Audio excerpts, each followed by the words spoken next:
Friends, இன்றைக்கி வந்து பார்த்திங்கன்னா கருவேப்பிலை தொக்கு எப்படி செய்கிறதுன்னு பார்க்கலாம். அதுக்கு வந்து ஃபஸ்ட்டு வந்து பார்த்திங்கன்னா 1 டேபிள் ஸ்பூன் வந்து மிளகு, 1 டேபிள் ஸ்பூன் சீரகம், அப்புறம் வந்து பார்த்திங்கன்னா வெந்தயம், அப்புறம் கடுகு, அப்புறம் 2 டேபிள் ஸ்பூன் வந்து மல்லி. இதெல்லாம் வந்து எல்லாத்தையும் நல்லா வெறும் கடாயில் நல்லா வறுத்து எடுத்துக்குங்க.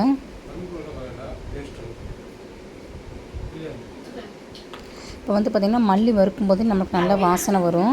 அதுதான் இந்த வறுத்ததோட பதம். இந்த அளவுக்கு நல்லா வறுத்து எடுத்து வச்சுக்கலாம். இது வந்து நல்லா ஆற வச்சதுக்கப்புறம் நம்ம வந்து மிக்சியில் போட்டு நம்ம நல்லா பவுட்ரு பண்ணிக்கலாம்.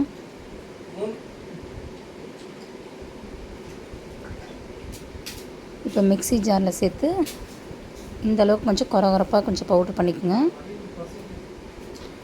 இது கூடவே வந்து பார்த்திங்கன்னா காரத்துக்கு தகுந்தாற் போல் நான் வந்து பார்த்திங்கன்னா 3 டீஸ்பூன் வந்து காஷ்மீர் மிளகாய்த்தூள் சேர்த்துருக்குறேன். அது கூட வந்து பார்த்திங்கன்னா 2 கைப்பிடி அளவு கருவேப்பிலை சேர்த்துருக்குறேன். அதை வந்து நல்லா அலசி சேர்த்துருக்குறேன். இது கூடவே ஒரு எலுமிச்சம்பழம் சைஸ் புளி சேர்த்துக்குங்க. இல்லை 1 டீஸ்பூன் அளவு உப்பு சேர்த்துக்கலாம். அப்புறம் 2 தக்காளி பழம் வந்து சின்ன சைஸ் தக்காளி பழம் 4 கட் பண்ணி வச்சுருக்கிறேன்.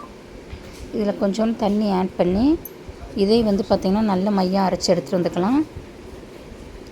இப்போ இந்த அளவுக்கு வந்து நம்ம நல்லா அரைச்சி எடுத்து வச்சாச்சு. வந்து பார்த்திங்கன்னா இந்த அளவுக்கு இருக்கணும். நல்லா எல்லாத்தையும் நல்லா நைஸாக அரைச்சி வச்சுருக்கலாம். இப்போ நம்ம வந்து வறுத்த கடாயிலே வந்து பார்த்திங்கன்னா நல்லெண்ணெய் வந்து பார்த்திங்கன்னா ஒரு 3 டேபிள் ஸ்பூன் ஊற்றிக்குங்க. நல்லெண்ணெய் வந்து கொஞ்சம் நிறைய ஊற்றிக்குங்க, அப்போ தான் நல்லாயிருக்கும். இது கூடவே கடுகு சீரகம் போட்டு நல்லா தாளித்து எடுத்துகிட்டு இது கூட கருவேப்பிலையும் சேர்த்துக்குங்க. இப்போ இது கூட பெருங்காயத்தூள் கொஞ்சம் ஆட் பண்ணிக்கலாம். 4 வரமிளகாய் சேர்த்துக்கலாம், ப்ளஸ் கடலைப்பருப்பும் சேர்த்துக்குங்க. இது கூட வந்து நிலக்கடலைப்பருப்பு சேர்க்குற மாதிரி இருந்தால் அதையும் நீங்கள் சேர்த்துக்கலாம். இப்போ எல்லாம் பொரிஞ்சதுக்கப்புறம் நம்ம அரைச்சி வச்ச அந்த தொக்கை வந்து இந்த எண்ணெயில் நல்லா மிக்ஸ் பண்ணிக்கோங்க.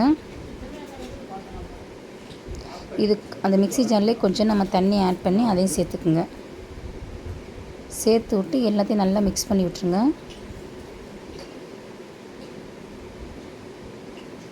மிக்ஸ் பண்ணி விட்டு நல்லா நல்லா கொதி வந்து இந்த மாதிரி எண்ணெய் வந்து நல்லா மேலே வந்து பிரிஞ்சு வரணும். இப்போ எண்ணெய் நல்லா மேலே பிரிஞ்சு வந்துச்சு அப்படின்னு சொன்னால் சூப்பரான நம்மளுக்கு கருவேப்பிலை தொக்கு வந்து ரெடி ஆயிரும். இது வந்து நம்ம சாப்பாட்டுக்கு இட்லி தோசை எல்லாத்துக்கும் சாப்பிட்டு பார்க்கலாம். நீங்கள் ஒரு வாரத்துக்கு ஸ்டோர் பண்ணி வச்சு சாப்பிட்டுக்கலாம். இதே மாதிரி செஞ்சு பாருங்கள். எப்படி இருக்குன்னு சொல்லிட்டு கமெண்ட்டில் சொல்லுங்கள்.